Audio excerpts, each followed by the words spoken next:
Welcome friend, स्वागत है आपका आपके अपने YouTube चैनल टेक बाजार में। मेरे साथ जो आज जुड़े हुए हैं शख्सियत, वो अपने ई रिक्शा बैटरी सेगमेंट के एक मंझे हुए व्यापारी हैं। नाम है ऋषभ जी। आपको मैं इंट्रोड्यूस कराऊंगा सर से। सर आपको आज बेसिक बताएंगे बैटरी ई रिक्शा में हम लोग कैसे अपनी क्वालिटी को एनहेंस करेंगे, और सर अपना पर्सनल एक्सपीरियंस भी शेयर करेंगे कैसे उन्होंने बैटरी सेगमेंट को शुरू किया। तो टाइम ना गवाते हुए शुरू करते हैं इस वीडियो को। Thank you very much Rishabh ji. नमस्कार दोस्तों, और गौरव जी से आज मुलाकात हुई तो दो इंजीनियर एक साथ बैठ गए, तो काफ़ी अच्छा लग रहा है इस चीज़ के लिए। और जो इनकी रिक्वेस्ट है कि मैं अपना एक्सपीरियंस शेयर करूं, तो मैं आपको बताऊं कि एक बड़ा ही अलग एक्सपीरियंस है रिक्शा बैटरी में। ये जो बिज़नेस है mainly driven by my father in law, और जो एक मेरे दोस्त हैं उनसे है। मैं करीबन 5 साल पहले इस बिजनेस में आया था और मैं उनको सपोर्ट करने के लिए ही आया था, और इंटरेस्ट कुछ ऐसा जुड़ता चला गया कि डे बाय डे मेरा इंटरेस्ट बढ़ता चला गया इसमें, और जो इंजीनियरिंग नॉलेज थी वो हम कैप्चर करते चले गए। और ई रिक्शा सेगमेंट आज नीड ऑफ द आवर है, क्योंकि इसके बिना इंडस्ट्री चल नहीं सकती है। जो भी आपका पोल्यूशन कंट्रोल है, जो गवर्नमेंट के जो रेगुलेशंस हैं उनके हिसाब से चलें, तो ये बहुत ज़रूरी भी है कि हम ट्रेंड शिफ्ट करें इसकी तरफ। अब मैं आता हूँ मेन पॉइंट पे, जो है कि ई रिक्शा मैन्युफैक्चरिंग का। हमारा मैन्युफैक्चरिंग प्लांट गुड़गांव में है, और ये किरौना चौक के पास में ही है। आप गौरव जी से डिटेल ले सकते हैं।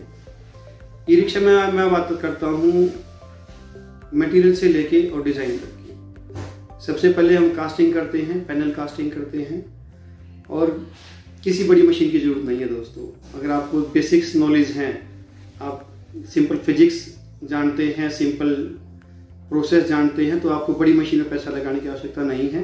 सिंपल से सिंपल पोर्ट को आप पीएलसी कंट्रोल करा सकते हो या पीआईडी कंट्रोलर बेस करा सकते हो, कि आप अगर प्लांट में नहीं भी हैं तो आपका ऑपरेटर गलती ना कर सके किसी भी तरह। तो प्रॉपर टेम्परेचर पे ही चलेगा, टेम्परेचर पे नहीं चलता तो अलार्म बज जाएगा वहाँ पे आपका। उसके बाद आता है डिज़ाइन आपके पैनल का।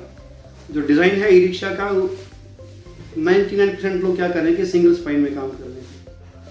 हमारा डिज़ाइन कुछ स्पेशल है, और डबल स्पाइन पे हम काम करते हैं, और कैप्सूल बैग के साथ ही काम करते हैं। कुछ एक हमारे सप्लायर भी फिक्स हैं जिनसे मटेरियल लेते हैं, क्योंकि अब क्या है ना, कुछ इतने साल काम करने के बाद एक भरोसा जम चुका है कि इनको यही मटेरियल क्वालिटी चाहिए, तो वहाँ से मिलती है हमें वो। और ट्यूबुलर बैग की उतनी ही इम्पोर्टेंस है जितने की रिक्शा में लाइफ की। जो पोरोसिटी क्राइटेरिया पे ट्यूबुलर बैग का है, उससे कुछ एक स्टैंडर्ड मेथड हैं जो फॉलो करने पड़ते हैं आपको, और बैग में कभी भी कॉम्प्रोमाइज़ नहीं करना है। अगर आपको महंगा मिलता है तो लो, और इसमें भी कुछ एक क्वालिटीज़ हैं, लाइक इस तरह एक आता है आपका ग्लास फाइबर का बैग आता है, स्पेशली इंपोर्टेड ही रहता है वो, और दूसरी क्वालिटी आती है आपकी अमरकेटेक्स की। ये दोनों बैग मैं रिकमेंड करूँगा अगर किसी भी रिक्शा मैन्युफैक्चरर को क्वालिटी बना के रखनी है अपनी, और उस 1 साल वारंटी या 2 साल तक अपना बैटरी चलाना है। तो इसके बाद आते हैं प्रोसेस के ऊपर, मिक्सिंग का, जो आपका केमिकल ब्लेंडिंग है या फॉर्मुलेशन जिसको बोलते हैं। दोस्तों बहुत डिफरेंस है।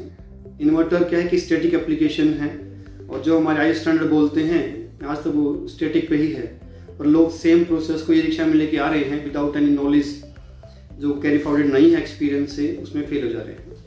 मैंने ऐसे मैन्युफैक्चरर देखे हैं जिनका 65 to 85% तक वारंटी है, और उनकी फैक्ट्री बंद करनी पड़ती है। हमारा एक्सपीरियंस आज तक ये है कि हमारी वारंटी दिल्ली के अंदर 5% से ऊपर नहीं गई है, और मैं बंगाल बिहार की बात करूँ तो ऑलमोस्ट 0 है, या 1% ही बोलूँगा उसको मैं।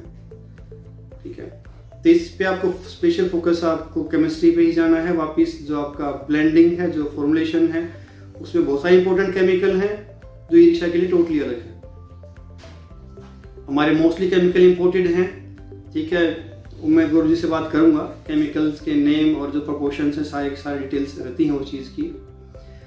पर साथ साथ इसके जो पैनल की जो आपकी पेस्टिंग है वो भी इतनी इंपॉर्टेंट है। या तो आपके पास डबल साइडेड पेस्टिंग मशीन होनी चाहिए, नहीं है तो सिंगल पे मत जाना। अपने ऑपरेटर पे भरोसा करो, उनके सामने या फिर उनके साथ लग के जो आपका प्रोसेस है डबल साइडेड वो डेवलप करो। जो जिस तरह आपके इन्वर्टर में करते हैं ऑलमोस्ट सेम ही है, बस आपको करना क्या है कि हर प्लेट का वेट करने के लिए बोलना है उसको, कि जब आप करोगे तो हर प्लेट का वेट करोगे, तो उससे क्या रहता है ना, उसका माइंड कॉन्शियस रहता है बंदे का कि जी हाँ गलती तो हो ही नहीं सकती। उसके बाद नेक्स्ट आता है जो आपकी प्रेसिंग रहती है, जो आपकी प्लेट्स की जो प्रेसिंग रहती है वो इतनी इंपॉर्टेंट है कि उस पर टेक्सचर क्या आ रहा है। जितना से जितना बारीक आप फैब्रिक यूज़ कर पाओ अपने रोलर के ऊपर उतना ही बढ़िया।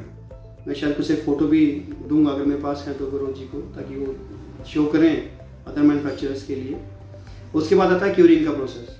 दोस्तों क्यूरिंग पे टेम्परेचर और परसेंटेज ऑफ ह्यूमिडिटी बहुत ज़्यादा ज़रूरी है। जिस तरह हम मोस्टली 45 डिग्री पे करते हैं और ह्यूमिडिटी हमारी ऑलमोस्ट 98 के आसपास रहती है। और जो चैम्बर हमने डिज़ाइन किया है वो खुद मेरी नॉलेज से डिज़ाइन किया हुआ है, मेरे दोस्त ने हेल्प की है वहाँ पे मुझे, और एक लो कॉस्ट में मोटा मोटा मानो आप 3.5 लाख के आसपास हमने चैम्बर, ये था कि कुछ 8x8 के आसपास का चैम्बर था, हमने डिज़ाइन कर लिया था। इसके बाद मैं जाता हूँ पॉजिटिव के ऊपर।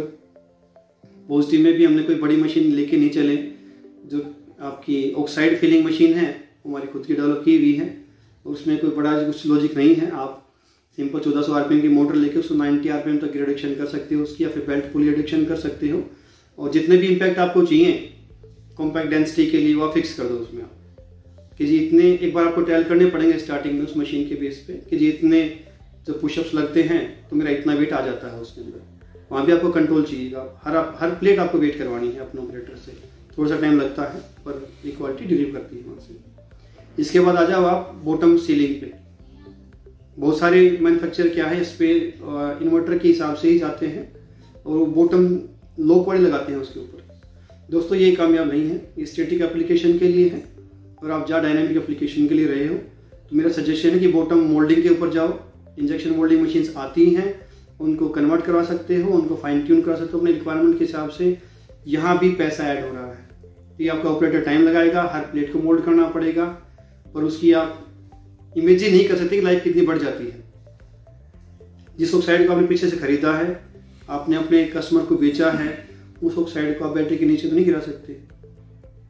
तो यही एक ऐसा प्रोसेस है जो आपको फुल प्रूफ करके देता है कि जी ओवर द लाइफ आपका पार्टिकल जो ऑक्साइड को बाहर जा नहीं सकता प्लेट से, और आपको पता है कि पॉजिटिव प्लेट पे ही आपका एज कैलकुलेशन सारा ड्राइव करता है, negative is always there to support. इसके बाद आते हो चार्जिंग में। हाँ, ICW का मैं बोल दूं आपको, अगर कंट्रोलर आपका मियाची कंट्रोलर है तो वेल एंड गुड, सबसे बढ़िया है। मतलब पूरे वर्ल्ड में नंबर 1 कंट्रोलर मियाची का ही है, जिसकी वेल्डिंग सबसे बढ़िया है और हम यूज़ करते हैं। इसके बाद चार्जिंग में आ जाओ आप। चार्जिंग में हमारे केमिकल्स इतने फास्ट हैं कि वो नॉर्मल चार्जिंग कर नहीं पाते उसकी, तो अंडर वाटर चार्जिंग ही करनी पड़ती है बैटरीज की ना वहाँ पे भी। और प्रॉपर जो 3 टाइप के चार्जर आते हैं इंडस्ट्री में, पहला है मैनुअल चार्जर, दूसरा है ऑटोमेटिक चार्जर जिसपे आपको वोल्ट और एम्पीयर मीटर दिखाई देते हैं, उसको CCC भी बोलते हैं, constant current constant voltage charger भी बोल सकते हैं आप। उसके बाद आता है fully automatic charger, IGBT based chargers.